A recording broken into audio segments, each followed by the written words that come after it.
Tariki ya 21 Ukuboza duhimbaza abatagatifu Petro Canizio umusaserdoti n'umuhanga mu nyigisho za Kiliziya, Themistocles uwahowe Imana, Glycere uwahowe Imana na Festo.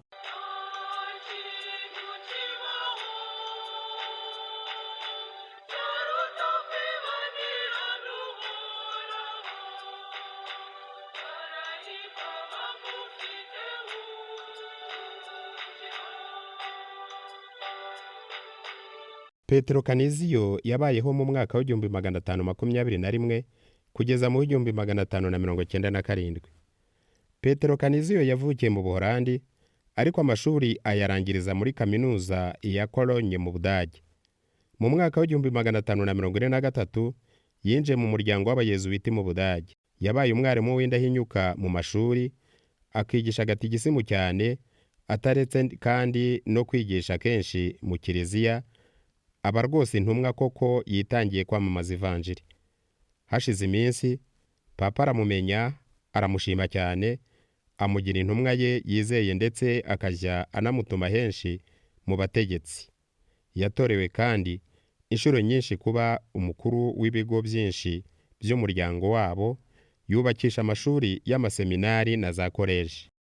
Petro Canizio yanditse ibitabo byinshi birimo gatigisimu nziza cyane, yanditse mu mwaka w'1556.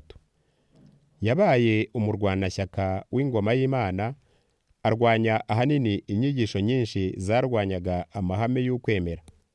Bavuga ndetse ko igice kinini cy'Ubudage ari we gikesha Ubukristo. Petro Canizio imyaka ye ya nyuma yayirangirije mu gihugu cy'Ubusuwisi, yitabye Imana mu mwaka w'1597. Yatinze ariko kwandikwa mu gitabo cy'abatagatifu.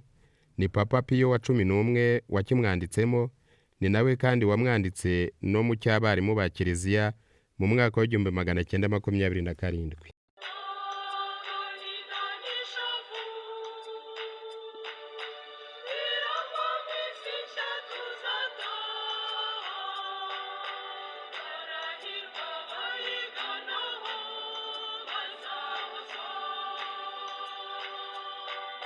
Abandi batagatifu bizihizwa uyu munsi: Inikomedi turahimbaza mutagatifu Glycere umusaserdoti wahowe Imana ku ngoma ya Diocletian.